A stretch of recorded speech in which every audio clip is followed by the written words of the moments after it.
All right. Good afternoon, evening with everybody. I'm Jamie Litrun with ADR Support and Education Group. I have here Dr. Diego Ferrandez from Alicante, Spain. Am I saying that right? Alicante? Alicante. Alicante. Okay, that's what Alicante. I thought. And y'all been waiting for him, and we've got a bunch of great questions for him. But I want to first, introduce him. And then what hospitals do you work at, or is there one hospital primarily where these patients would be going? Yes. I'm at hospital in Elche. Is a very, really a modern facility. It was built in 2007, I think. Okay. And it got all kind of specialties. ICU. It's very well attended for any specialty, really. And how many employees? Do you have any idea? How many? How many employees work there? I don't know. Okay. And then, so what made you get into your specialty with neurosurgery? And maybe kind of go back a few years and tell us the reason why you went in that direction, and maybe what you love about it, maybe what you don't like about it. Well, when I was 6 years of age, all my friends remember that I wanted to be a neurosurgeon. I don't know why, really, but as I ended my medical school, I went for the exam to do neurosurgery, and I went to the hospital in Zaragoza. Zaragoza is half the way between between Madrid and Barcelona, and I started with brain surgery. I was trained for Parkinson's disease surgery, and I went to Toronto. I was there learning that techniques with Dr. Lozano. And when I came back to Zaragoza, I started a new unit for Parkinson's disease surgery. But by that time, I moved to Alicante because of different family and personal matters. And as I came here, I came to a hospital in Elche that was mainly dedicated to spine. So I started to work with spine patients. That was something I initially didn't like very much.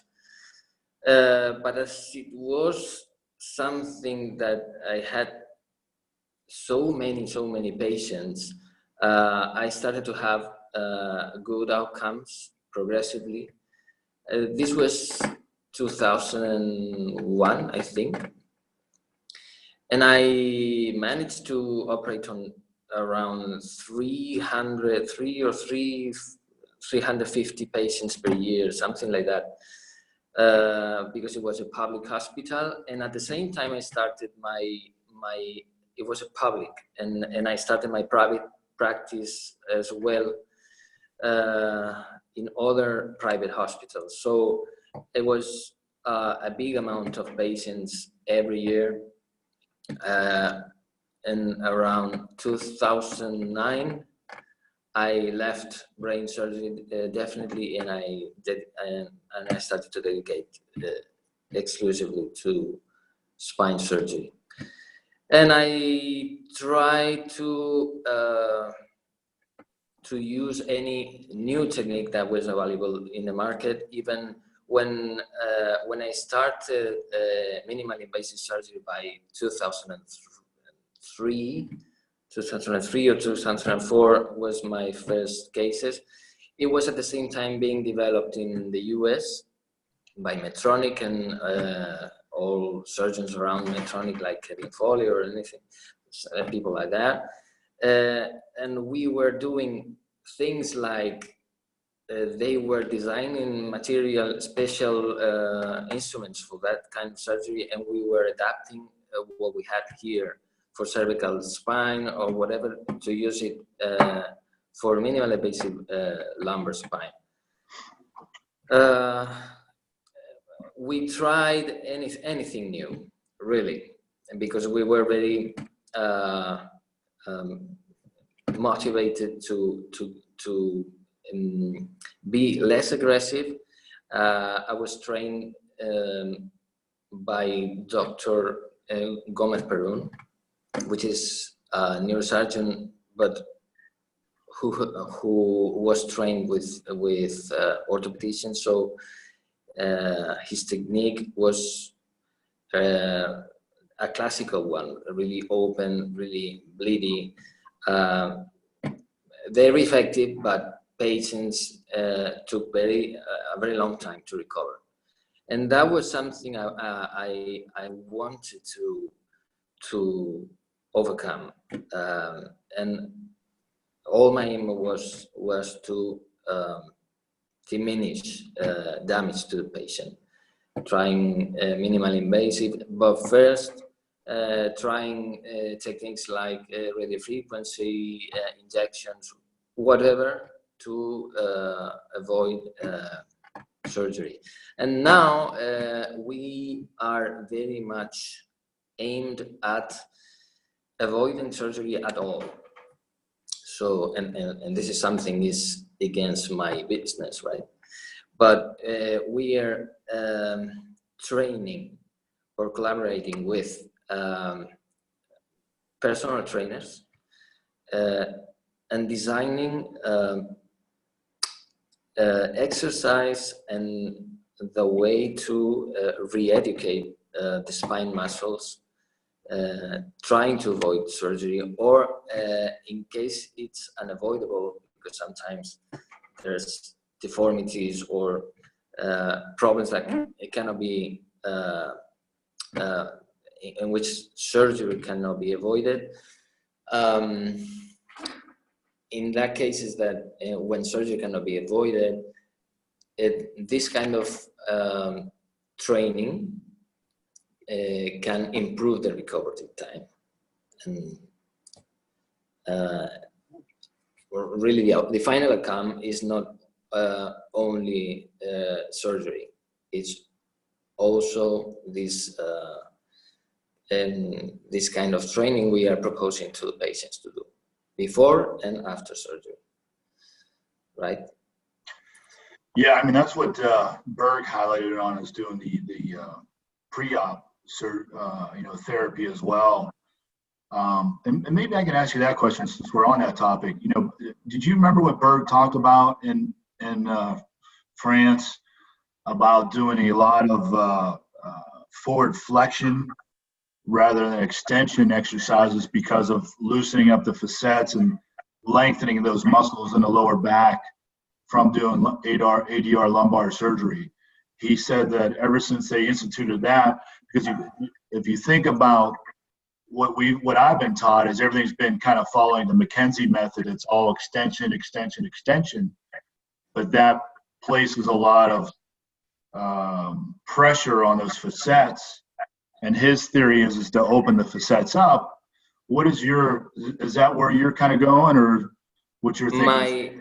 My personal experience is exactly in the opposite way. Flexion is something that alleviates tension in the muscles, in the back muscles, but increases instability. The range of movement in extension is very low, but in flexion can be as wide as you can bend forward. So people get very much alleviated of pain when flexing forward, but in the long run, that creates instability. And many patients have improved just stopping any stretching in flexion. Just stopping any stretching in flexion. just avoiding that, you can gain something in the future. Stopping flexion, either for cervical spine or lumbar spine. And it's something you can try. When you get pain when you're driving, many people get pain in the lower back when driving. Just try to extend the spine as you're sitting in the car, and you get alleviation for in a few minutes, right? So the aim of a surgery when there's instability is to limit the amount of flexion. Basically, that's the aim. But not only for surgery. Also, when you're doing any exercise, you must avoid flexion, extreme flexion, and you must strengthen the muscles that position your lumbopelvic junction in the correct way, automatically. Not thinking about I have to do this way or have to position this way. Just work up the muscles that position your pelvis in the correct way. Okay. How many cervical ADR surgeries have you done in your career? Wow. Considering, it's difficult for me to say, but considering I'm doing about 300 surgeries per year for the last 15 or 18 years. And ADRs for me are much less than 10%, maybe 8%. Make a calculation. Maybe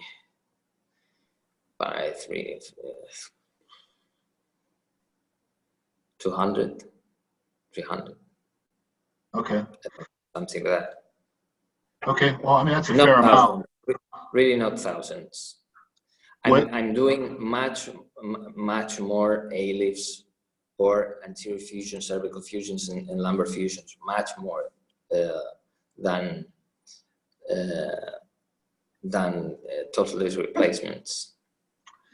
Do you feel with the technology that's coming out, talking about the cervical for the ESP and the lumbar for ESP, and then also I introduced you to the guys at Axiomed with the Freedom Disc. Yeah, that's something that is changing my mind back again to dynamic surgery. I was one of the first, I think, to try Brian cervical disc and Maverick as well. My first Maverick was placed 1999. Just put into the market, and I was placing one. But in the next years, as I was struggling with instability as a biomechanical problem, the main problem of the spine is instability. I was observing that that kind of artificial discs with full movement, no limitations, were not doing well. Patients did not do well in general, or at least that was my impression. I didn't perform any kind of study, but I started to fuse more and more. Every year I fused more, and I replaced less and less. Maybe in the last 3 years I've done 10 or 15 cervical total disc replacements per year before knowing LP-ESP and CP-ESP. I would say it's really a difference. Yeah, because this disc is remobilizing the spine in the correct way, because it's not just a question of remobilize, but doing it in the right way. Did you put many pro disc in, or you never went that direction? Pro disc? Yeah. I think just one or two. Okay. What I most used was Medtronic Maverick and iSchoolUp a Active C, Activel, Medtronic and Brown, and I've used M6 as well, up and down,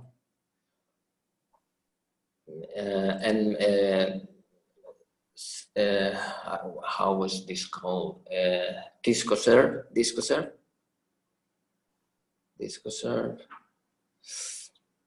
and yes, the French one, LDR. LDR, yeah. LDR. That was a good disc. The Moby maybe, Speed. yes, my really, the few I was implanting by that last years were very well selected cases, so they did well. The Moby Speed. Young people, no instability, no severe instability. Good muscles and good training, right? So you did the Moby C. Did you ever do the Moby L? Moby C. Did you ever use the Moby L? Moby L, I don't remember having used Moby L. Yeah, not many people use that. A few of the French guys I know still do, but I think so. Yeah. So we're getting more into. Do you preserve the anterior longitudinal ligament, the AL? Normally I don't. Maybe I've done it once or two times. I'm not convinced this is a crucial maneuver, but it's something you can do it if the patient is very much inclined to have this done, right? But I don't think it's relevant, really. Yeah, I mean that's one thing they talked about in France. I don't think anybody really was. Do you require a DEXA scan prior to surgery? Normally I don't, because these patients are young and many times male, so it's very rare that they have a problem with bone density. But I'm finding some patients with that now. Patients coming from the group, at least 2 of them, young people with altered DEXAs, but that's not really very common. When you're doing ADR or ACDF or an ALIF, and you're applying, when you're inserting the implant or you're cleaning the area out, can you notice a difference in bone density when you're in those areas? If you feel the difference, that's a problem. Right.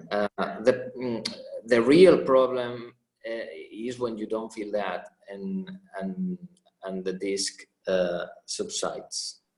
But if you can feel it when you scratch with a curette, then what I do is fusing. I don't want this to be subsided in a few days or a few months. Sure. Later. Do you use a microscope to remove osteophytes and disc fragments? Normally I don't. I was a great user of the microscope when I was a resident and my first years. But as soon as I started to do here, there are some programs of the Social Security when patients are waiting too long in the waiting list of the Social Security, they had the right to go out for private clinics, right? And I was a surgeon for that kind of patients that come in big amounts, right? So I didn't have the time to use the microscope, and I had to try to get accustomed myself to do anything without the microscope. And that reduced the time of surgery a lot. And now I'm comfortable without using the microscope, and I see the nerve, and I can do anything without the microscope. It's just a question of, I think, experience. As soon as you get more and more experience, you don't need to have anything so big under your eyes, right? Okay. Great answer. Do you use a vascular surgeon when you're doing ALIF? Normally when I do L5s1, I don't. But if I'm going up, I do. If L4, L5 especially, I try to get a vascular surgeon because I don't want any problem at the bifurcation.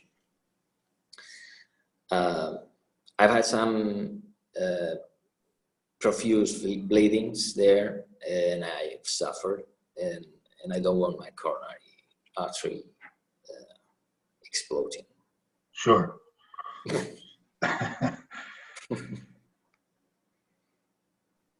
Do you use a adhesion barrier when you're doing ADR or ACDF or ALIF, the whole gambit when you're in the front there to prevent scar? No, I haven't used any barrier from the front. I used hyaluronic gels from the back, but not at the front. In any case, I think if you have to reoperate, as they told in France, or you do it soon, or it's the same if you put anything or not as a barrier. You will have difficulties re-entering if you have to go in 3 months later. I guess as a when you were doing brain, you use Dorogen. You're probably familiar with Dorogen, that product, that the dural onlay for the brain. Do you think maybe we're missing that step, or we're not putting something there? I don't think so. Maybe if you put any lamina like Teflon, it could be easier to spread apart the vessels if you put it under the vessels and in front of the artificial disc. But I'm not sure about that, really. One thing that people complain about, 6 months into a year, and I've only had surgery on my ankle where it was an open incision, but that nerve pain, that numbness, and that pain. But that's what I always wonder, if we put a collagen adhesion barrier maybe right on top before you close, because I know a lot of people have complained that there's like a sticking mechanism for a couple months, whereas not the skin, but the inside part of the skin will stick there. And I wonder if that would ever help, because the collagen barrier is relatively inexpensive. And I always wonder if that would help at all, just because we use it in a lot of other areas, but we don't use it everywhere. But having that adhesive there, anti-adhesive there, I just wonder if that would work or not. But most people I know are not, so I know it's not popular yet, but I just wonder, maybe were we missing the mark, maybe, but that's not with every patient either. It's only, say, 30% of the patients that complain about, that belly pain lasting, or bloating lasting for a period of time. So that's why I'm kind of wondering if that would help. I don't have any experience about that, really. And then we talked about this yesterday, you do not apply bone wax to prevent osteophytes, and maybe you can talk a little bit about why you don't. I normally didn't use bone wax because I feel that this prevents the disc to integrate into the bone. I prefer to wait for the bleeding and insert the prosthesis without using any bone wax. Maybe using it at the borders. I'm not sure if this would help avoiding bone spurs. Do you know if there's any study talking about that? I didn't hear about anything like that. I mean, that's a popular question we ask a lot of surgeons, and I think it's probably 50% do, maybe even 60% do. But I think they're using it to smooth over the irregularities of the end plates. And I don't think it's probably just a filling in substance. It's not a crossed, maybe where the end plate may have a little dip in it. And that's where they're kind of smoothing it over. Kind of like you would smooth over a wall. I think that's what they're kind of doing. You're trying to get as much off as possible, but also to fill in for that disc will sit in there evenly, if that makes sense. Because if you have a big irregularity, it may not sit in there as normal or straight as you may want it. Well, but you can drill irregularities. I prefer a direct contact of bone to the disc, to the prosthesis. But wax, I don't feel wax is a good idea. But if people does that, maybe it's not a problem really. I don't know. That's not my experience. Okay. What is your usual post-op pain control regimen? So what after post-op patient gets in, what kind of drugs, antibiotics are you having them on? And then well, really, I don't use many drugs. Just an anti-inflammatory drug, normally ketorolac or the ketoprofen, combined with any painkiller. Like here we use very much dipyrone or metamizole. I don't know how you call that. Sometimes paracetamol, sometimes tramadol, any painkiller combined with the anti-inflammatory. If we think the nerves have been stressed too much, maybe some cortisone. And if really pain is costs of pain is important, then some morphine. But normally, no need to anything very heavy. We also inject the wound with a long-acting anesthetic, so the first day is a little bit more comfortable, but nothing else. And then do you, as far as if the patient is abroad, do you give them an injection to prevent clotting for them when they fly? Well, it's a good idea. For young people, maybe it's not necessary, and for if you are working at L5 as one, you don't have any contact with the vessel, so normally there's no need of anything. Okay. But if you play with the bifurcation, that's a good idea. Yes. Do you provide like revision insurance? And this is a very small mix of some surgeons there. They kind of give a 1-year post-op coverage in case something goes wrong and they have to come back. I've tried to negotiate this with a couple of insurances here, and it's been impossible. They only offer travel insurances. I said it was not the objective.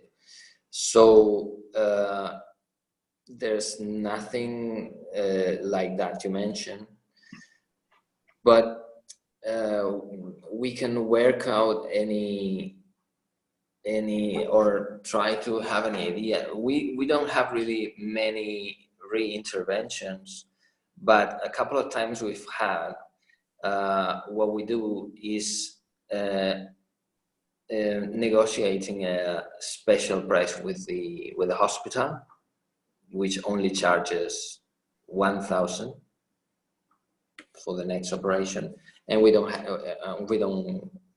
charge anything. The medical team, I mean.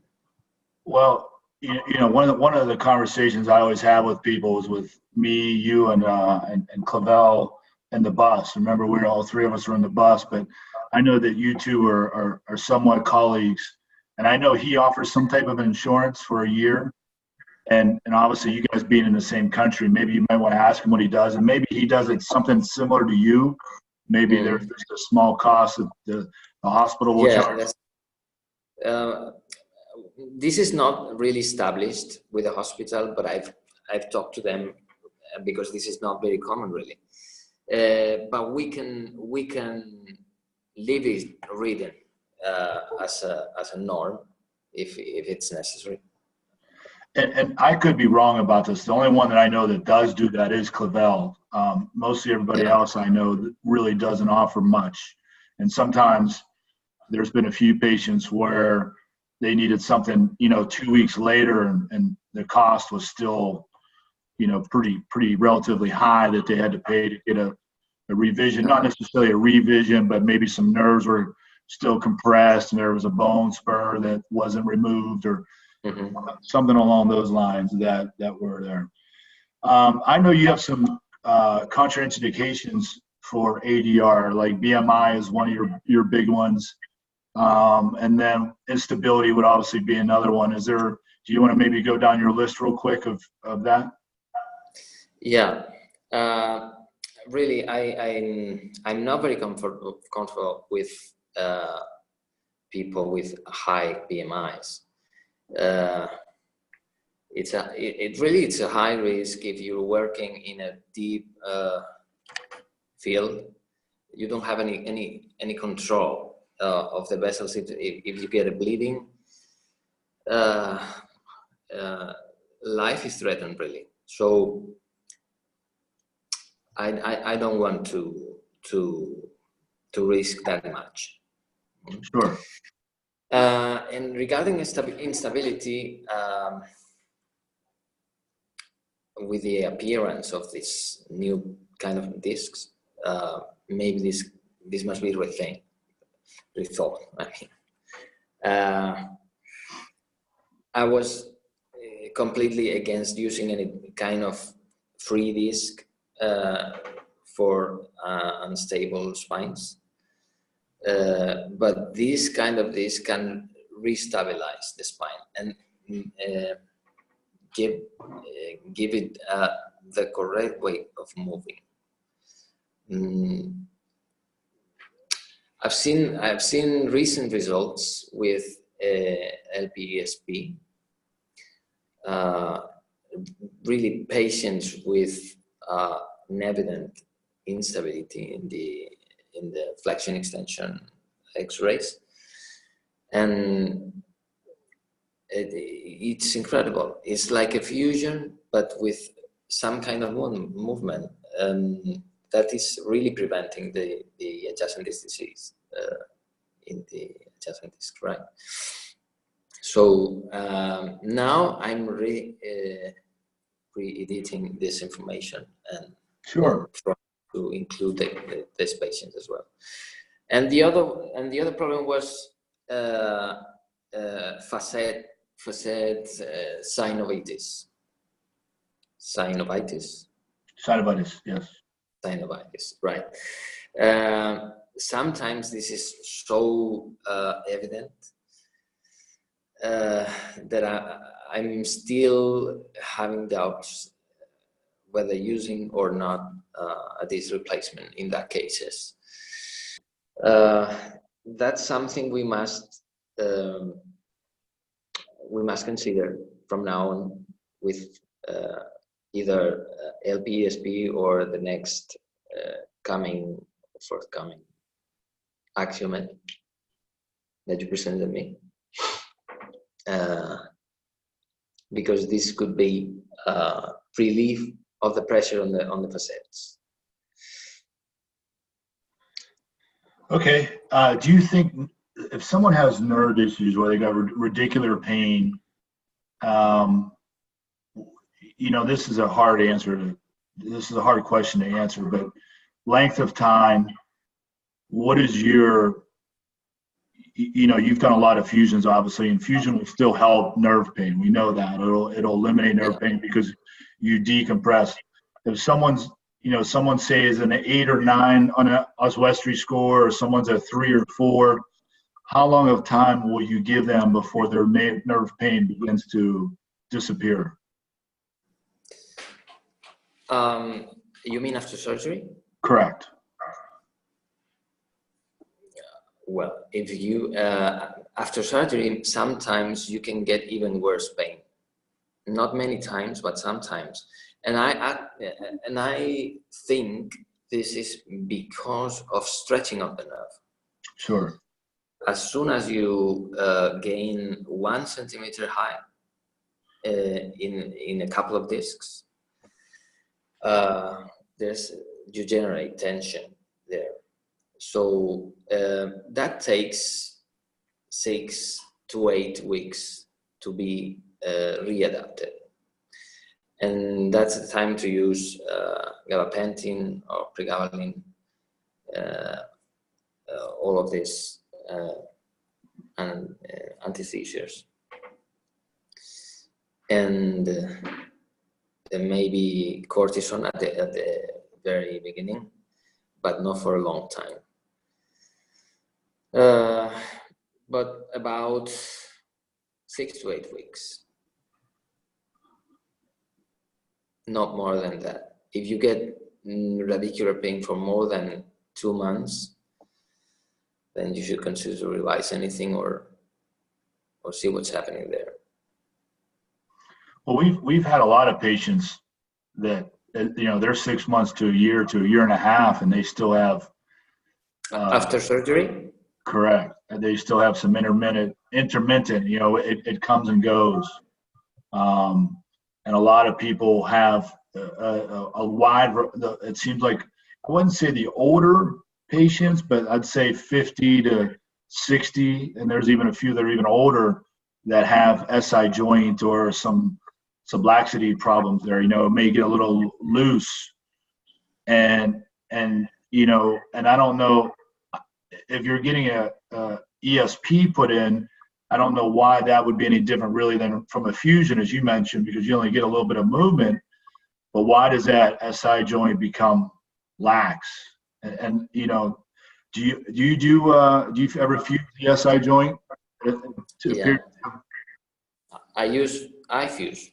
You use iFuse, Yeah. Why do you think why do you think that joint becomes unstable though? With a disc replacement. Yeah, or even fusion. I think it's pretty common as well, and that because there's a lot of people that get hybrids. They'll get that bottom level fused and then a couple ADR, 1 ADR above, and it's kind of common with that.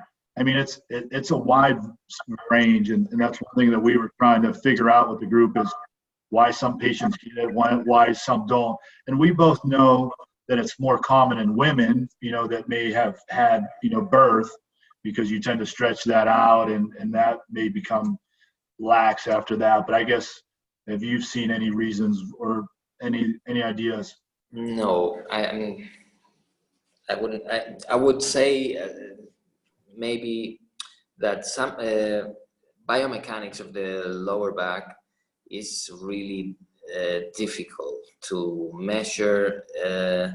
If anything is going wrong, sometimes is not really noticeable.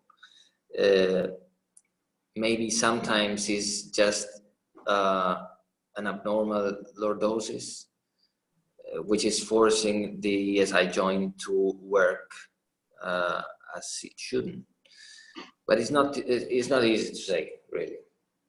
So sometimes you are unable to explain why this patient, which is correctly fused or correctly replaced, is doing any problems up or down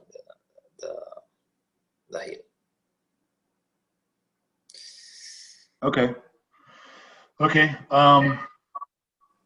You mentioned you used the Maverick and some of the earlier discs. With those earlier discs and you know, the ESP only mostly has titanium or titanium alloy, the M6 as well. Have you seen many patients have toxicity problems from the metals? Because that's one thing that obviously it's more common in females to have, you know, metal toxicity. But if you ran across that where you had to, you know, yank a Maverick out or something along that like that? Not to my knowledge, but probably it's because many of the problems generated by high weight metals are not clearly or well diagnosed. Maybe some of the symptoms are of unknown origin to the patient and really are not diagnosed like that. Now is when patients are taking into account the composition of the prosthesis and are getting lab analysis to know if they are allergic or whatever. And I found one patient coming from the UK who was thinking of having surgery here and had to reject because the results of the analysis were positive for titanium, and he was thinking of using LPESP, and he's now, I don't know anything about him since Christmas, I think. I know who you're talking about. I know who you're talking about, Aiden. Aiden, yeah. Yeah. He I think he got a what do you call it? I used to sell them. He got the spinous process device, you know, that goes in between the two spinous process to decompress. There's a bunch of them out there, and he had the one he got wasn't approved in the United States, but was approved in the UK. And I thought, you know, we both know those things don't last at all. They're only a brief fix. You know, some people get a year or 2 years of relief out of it, but I think that's what he's trying to do before he can get his bones. Remember, he has a osteoporosis at his age, and I think that's the big issue that he's trying to get fixed, which is smart. He's trying to get his bones, you know, somewhat to a normal score, or at least not as below. And I think that was a good route for him to go. I mean, he's kind of fell off of the group for quite a while, but very, you know, great guy and very gracious. What are your follow-up requirements? So example, I'm patient A. I get a 2-level ADR, or if you know, a hybrid or something like that. I go home. What is your treatment afterwards? How many, you know, X-rays? How long? How far out? And then when do you usually cut the cord? Normally, patients take 2 months to feel something stable, not stable relating to the spine, but symptomatically stable. Some days are good, some days are bad. So you don't have to think anything is wrong before 2 months.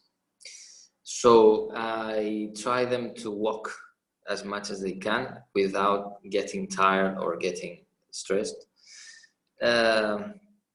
Using medication for 3 weeks, anti-inflammatory drugs for 3 weeks, trying to avoid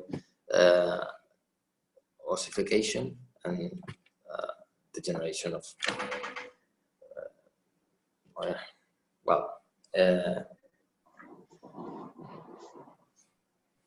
bone Okay. around the procedures, right? So, and by 2 months, I want to see a flexion extension X-ray, and that's it. Nothing more than that. Checking the wound and everything, these normal things, maybe second week. So for patients coming from abroad, it would be interesting to stay for 10 days at least, just to check the wound before flying back home. Probably 1 week is enough, but 10 days is better. Yeah, and I think that's the common goal. I think 10 to 12 days is kind of where everybody wants to stay. And of course, it's variable with cervical, from cervical to, Yeah. lumbar. Cervical is so quick. Cervical is not a concern for me.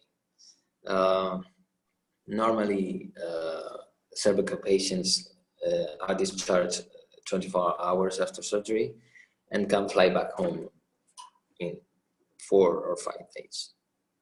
Yeah, that's what I would think as well. Fantastic. Now, one of the things we talked about prior with gel sticks, you have used it a little bit, and you can kind of go through your impression about gel sticks. My impression is not really hopeful. I think this is something that shouldn't be offered as a treatment alone. I used to offer this like something you can do before thinking of surgery. If money is not so important for you, because this is a really expensive product, I think.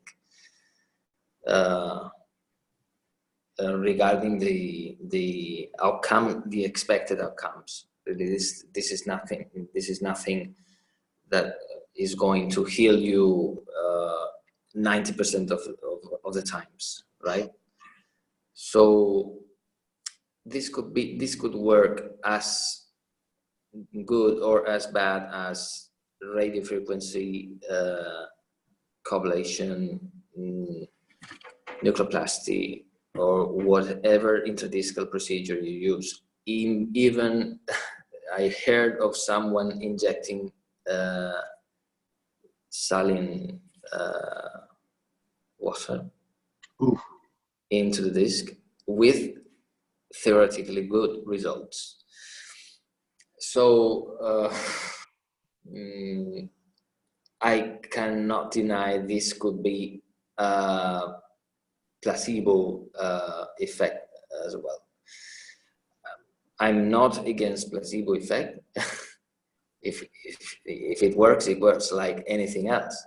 Sure. But placebo at €2,000 maybe is not so advisable. Sure. Do you recommend PRP? Is there anybody that you would recommend? I don't know, is PRP popular in your side of the country? PRP, I've never placed PRP really. I have availability to inject PRP and stem cells from the fat, but I've never tried yet. And I think this is more of the intradiscal procedures. Any one of them can work. Either small disc removals, laser, decompressor by Stryker, any of them, or injecting whatever you like. I think anything can work. Maybe it's just changes in the pH inside the disc, or anything altering the composition of the disc by some time can work. What's the reason for that?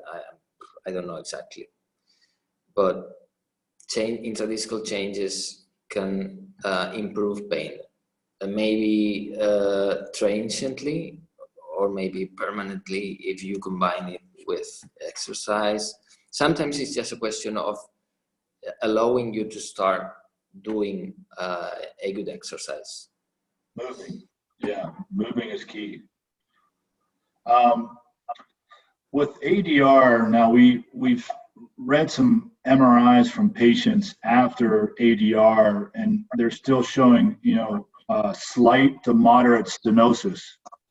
Do you think that's still a downfall with ADR?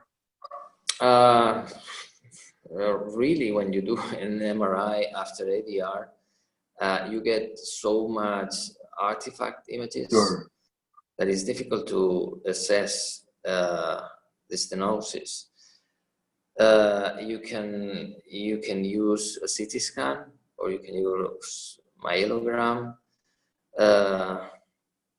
and if you manage to demonstrate that there's still stenosis, you can add a posterior approach after that. Why not? Sure. Once I had to do but it wasn't an ALIF. It was an ALIF. It was fixed. So I performed a pedicular removal, complete pedicular removal, because the nerve was compressed at the exit of the nerve root. So everything was removed, but because it was fixed at the front first. This couldn't be possible with the prosthesis. Sure. When you clean out the disc, do you remove it all, or do you leave the edges behind? If there's no disc herniation, I leave the ligament behind. Yeah. But if there's disc herniation, I like to see the epidural vessels bleeding. Yes. Okay. I think that's all I have. That's all my questions. This has been really. I can't breathe. Relief. This has been fantastic as always, Diego. I love talking. I love talking to you. You're fantastic, and I think that our members will thank you and be very grateful. I think the fantastic man here is you, which are delivering everything you have for people you don't know, and this is not your job. So no, it isn't. You're really great. I'm just a physician, a surgeon, whatever you like, but this is my job. Yeah, but you've taken your time in the evening. I mean, you know as well as I do, some of your colleagues, they would never do this. But I think, to me, I think this is the start, because of social media, to really figure out who are the great surgeons and who aren't. And I told you, you've always been one of my favorites. I think we've known each other for a couple of years now, and it's always been a pleasure. And it was great meeting you in France, and I'm sure we'll probably do it in about a year and a half again at the next meeting. See you soon. Maybe you can fly here and share a paella. You know paella? Have you heard about that? Yeah, sure.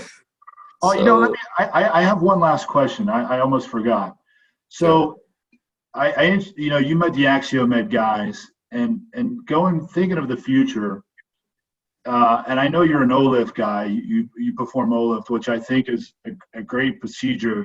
But do you think that, say, 5, 10, 15 years, we'll be able to do? I mean, I know the Axiomed guys say they're close with doing that lateral procedure with their disc. Do you think we'll be able to do multi-levels, maybe just keep it at a single level? Do you think that's going to be a success? Doing from the side? Correct. Yeah. No, I haven't talked to them about that. They didn't tell me anything about lateral approach. Yeah, Are they developing that? Yeah, they have a lateral approach that Wow. Yeah. So that should be secret because he didn't talk to me about that at that dinner we had, you know. And they are, I don't know, but they are having any difficulties releasing the lumbar disc. The cervical disc is about to come out to the market here in the European Union, but nothing about the lumbar. I'm waiting, but very interestingly about the lumbar. Yeah, I mean, they showed me the inserter, and I kind of gave them some tips on the inserter. I didn't think it was what it was, and they had a young gentleman that was the engineer behind it, and you know, I think they're doing a lot of things that are amazing. I mean, but you know, that was about a year ago in Toronto when I met with them, because remember about a month or two after I met them in ISIS or ISASS in Toronto, I told them about you and that you would be interested at least seeing them. And the one guy has Spain as his country. I thought that would be interesting, but I'm surprised that they haven't talked about a lateral approach, but maybe they're still just so far behind the curve on it. I'm not sure, but you know, well, it's difficult to control placing the prosthesis from the lateral approach. I've placed some OMAFs. Do you remember oblique Maverick? I placed some, and well, I think I was very lucky. They were all centered by, but it's not easy to make a calculation how it's going to be placed before you do that, right? Well, it's just a question of engineering. Yeah, for sure. I'm sure they'll be talking to you about it eventually, but I wanted to get that one last question in before we sign off. But like I said, you rest well tonight, and I appreciate you taking the time. And if you need anything, let me know. Thank you very much for your time as well.